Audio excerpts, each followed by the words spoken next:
사순절 12일 믿음의 도전으로 경건에 힘쓰는 여러분들에게 주님께서 은혜와 평강 주시기를 기원합니다.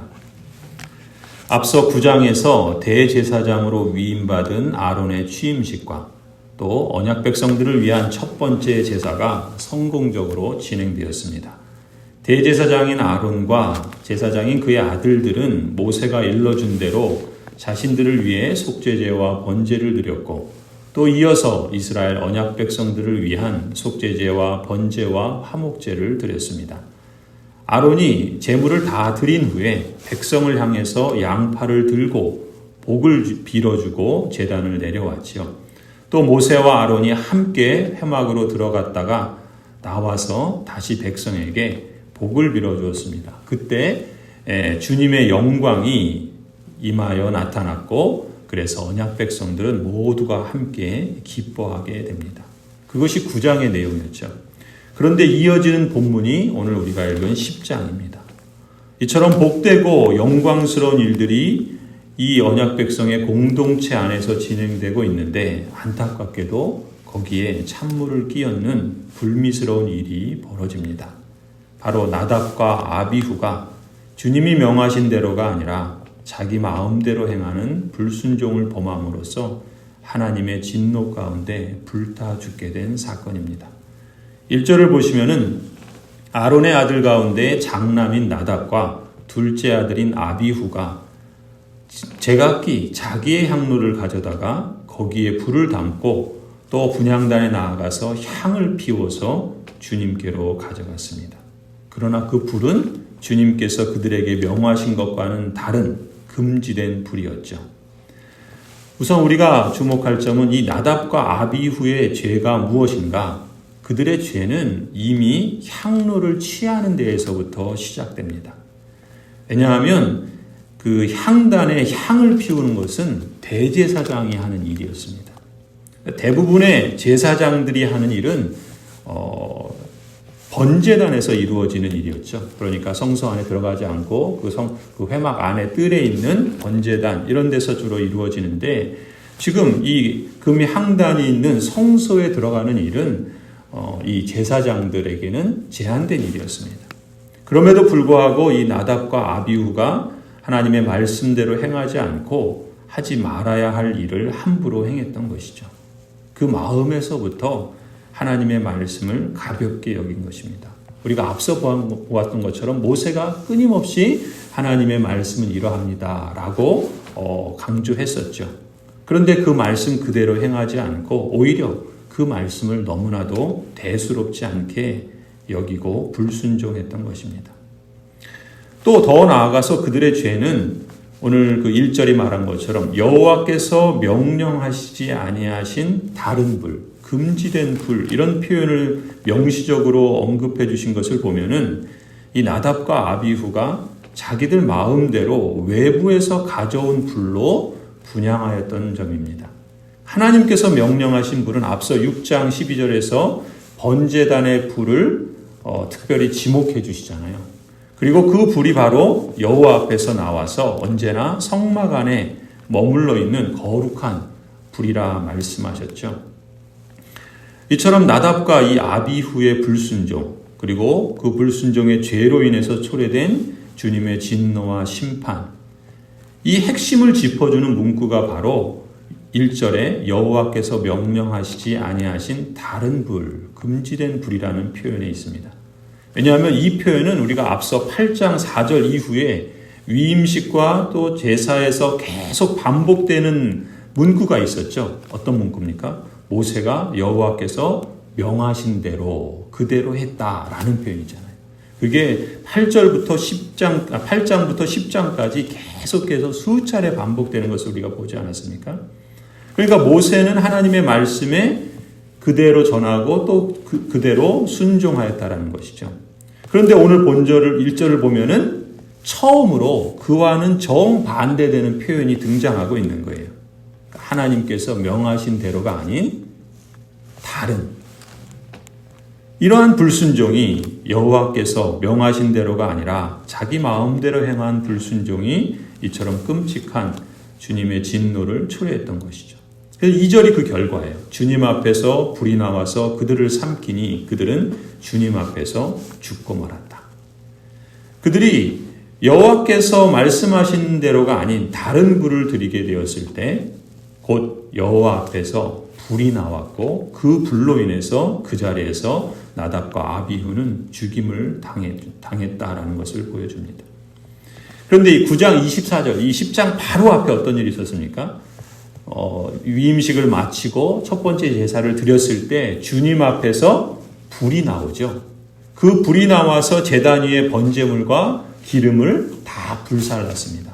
그것은 하나님께서 그들의 제사를 기쁘게 연락하셨다는 뜻이에요. 그러니까 주님 앞에서 나온 불이 그들이 드린 제사와 예물을 기쁘게 받아주셨다라는 것을 보여준 것입니다. 그게 9장 24절 바로 앞에 나오는데 바로 지금 이어서 나오는 10장에서는 동일한 여호와의 불이 이번에는 나답과 아비후를 심판하는 진노의 불로 임했다라는 것을 우리가 주목할 필요가 있어요. 그러니까 지금 여호와의 불은 같은 불입니다. 동일해요. 그런데 사람에 따라서 그 마음과 행위가 순종이냐 불순종이냐에 따라서 그 결과가 완전히 다르게 임하는 것을 우리가 볼 수 있습니다. 여러분, 이것이 주는 교훈은 무엇이겠습니까? 이러한 원리는 오늘날도 우리 언약 백성들에게 마찬가지라 믿습니다. 가령 고린도후서 2장 16절에 보시면은 그리스도를 아는 지식의 향기가 멸망을 당하는 사람들에게는 죽음에 이르게 하는 죽음의 냄새가 되고 동일한 그리스도를 아는 지식의 향기가 구원을 얻는 사람들에게는 생명에 이르게 하는 생명의 향기가 된다라고 말씀하잖아요. 이 말씀은 참으로 진리입니다. 무슨 뜻입니까? 동일한 복음이라도 어떤 이에게는 생명이요 어떤 이에게는 사망으로 임하게 된다는 말씀입니다. 동일한 은혜의 기회일지라도 어떤 이에게는 그것이 영광과 기쁨이요 어떤 이에게는 그것이 진노와 슬픔으로 임하게 된다는 말씀입니다. 성도 여러분, 나답과 아비후의 불순종 사건이 너무나도 안타깝고 아니 더 나아가서 그 사건이 우리에게 두려움을 주기까지 하는 것은 무엇입니까? 당시의 상황을 보면은 9장에서 하나님의 영광이 임합니다. 여호와의 불이 임하는 것은 곧 그 언약 백성들에게 아론이 축복하고 또 모세와 아론이 함께 축복하였을 때 그 주님의 복이 그 언약 백성들에게 임하여서 그들이 기뻐하고 있는 그런 때였습니다. 그런데 정작 그러한 은혜의 때에 누구보다 솔선해서 하나님의 말씀대로 순종하고 그래서 이제 시작되는 그 주님의 영광과 기쁨을 더욱 누리고 확대해야 할 사람들이 오히려 말씀대로 행하지 않는 불순종에 앞장서고 결국 주님의 진노와 심판을 초래했다는 사실이 너무나도 안타까운 일이죠. 여러분, 이 레위기 10장의 역사는 이미 흘러간 역사입니다. 흘러간 역사에는 만일이라는 말이 없다라고 말하잖아요. 그런데 한번 생각해 보십시다. 만일 나답과 아비후가 여호와께서 명령하신 대로 했다면 그들 자신뿐만 아니라 그들이 섬기는 공동체가 주님의 영광과 그 기쁨을 이제 맛보기 시작한 그 영광과 기쁨을 계속해서 더 충만하게 누렸으리라고 믿습니다. 그러나 그것은 이미 흘러간 역사입니다. 그런데 성도 여러분, 과거 이스라엘이 이 실패한 역사를 오늘 우리는 그런 점에서 타산지석의 거울로 삼기를 원합니다. 특별히 우리가 사순절을 맞이해서 영적 성장을 위한 믿음의 도전을 진행하고 있습니다. 그러한 이때 우리 앞에 놓인 이 복된 길을 우리가 함께 모두 걸어가며 여호와의 영광과 기쁨을 누리는 그러한 공동체로서 우리 모두가 지혜롭고 또 슬기로운 그 복된 길을 걸어가기를 간절히 축원합니다. 또 계속해서 3절을 보시면 이러한 일로 인해서 이제 모세가 대제사장인 아론에게 말하죠. 주님께서 내게 가까이 있는 이들에게 나의 거룩함을 보이겠고 모든 백성에게 나의 위엄을 나타내리라 하신 말씀은 바로 이것을 두고 하신 말씀입니다. 아론은 아무 말도 못했다. 지금 이스라엘은 하나님의 언약 백성이죠. 이 말을 달리 표현하면 하나님께서 언약 백성인 이스라엘에게 먼저 그들을 거룩하게 하셨다는 거예요. 그러니까 그들에게 거룩을 입혀주셨다는 뜻입니다.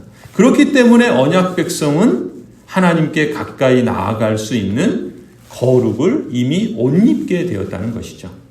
따라서 이스라엘이 거룩을 옷 입은 언약 백성이 되었다는 것은 하나님의 거룩과 그 위엄을 옷 입은 영광스러운 특권을 받았을 뿐만 아니라 그것은 동시에 거룩하게 구별되어서 이제 살아가야 할 일종의 책임이기도 한 것입니다.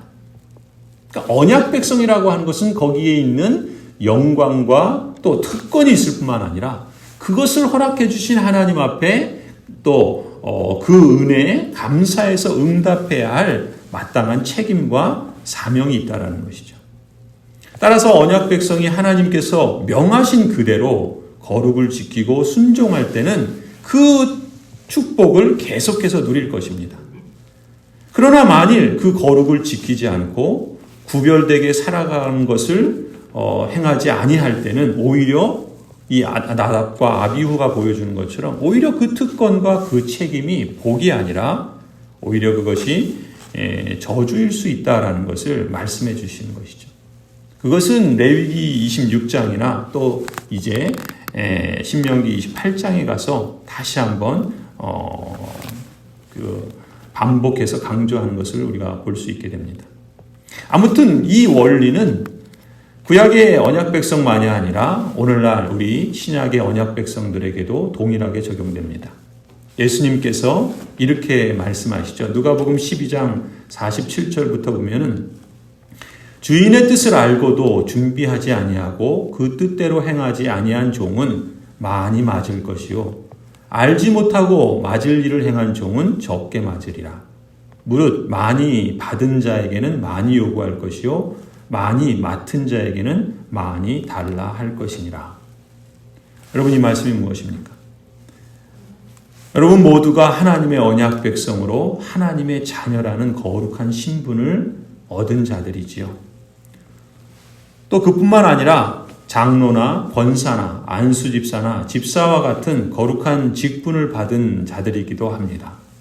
그렇다면 그러한 사람으로서 우리 역시 날마다 자신을 성찰함으로써 하나님이 명령하신 그대로 순종하는데 온 힘을 다해야 할 줄로 믿습니다.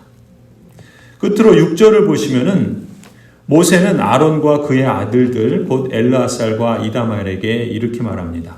당신들은 머리를 풀거나 옷을 찢어 애도를 해서는 안 됩니다. 그렇게 하다가는 당신들마저 죽을 것입니다. 주님의 진노가 모든 회중에게까지 미치지 않도록 하십시오. 다만 당신들의 동족 곧 온 이스라엘 집안만이 주님의 진노로 타 죽은 이들을 생각하며 애도할 것입니다. 당신들은 회막 어기 바깥으로 나가지 마십시오. 어기면 당신들도 죽을 것입니다. 당신들은 주님께서 기름 부어 거룩하게 구별하신 사람들입니다. 그들은 모세가 시킨 대로 하였다.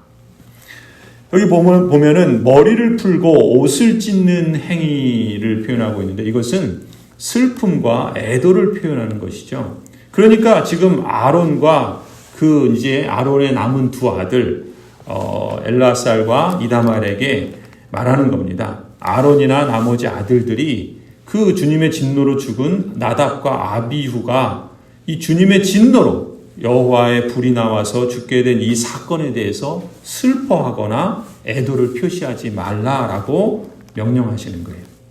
만일 그렇게 하다가는 아론이나 나머지 아들들도 죽을 것이다. 또 그 주님의 진노가 모든 회중에게까지 미칠 수 있다라고 주의를 줍니다. 하나님께서 모세를 통해서 이렇게 경고하시는 내용의 핵심은 무엇입니까? 하나님에게 불순종한 행위에 대해서 동조하지 말라는 것입니다. 이스라엘 백성들이 슬퍼해야 할 일이 있다면 그것은 무엇인가?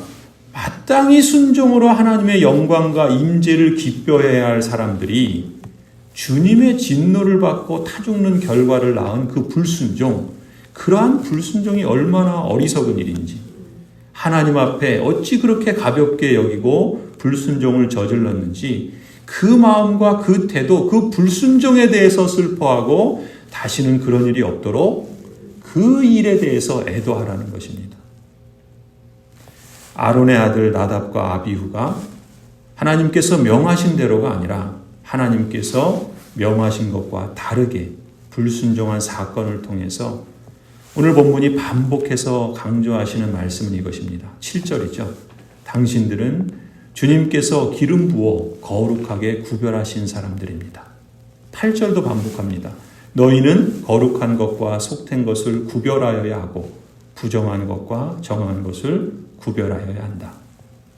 성도 여러분, 오늘 이 말씀을 우리 마음판에 새기고 기억하십시다. 우리 교회의 모든 성도들과 자녀들이 또 우리 모든 재직들이 이 복된 길을 걸어갈 수 있기를 간절히 축원합니다.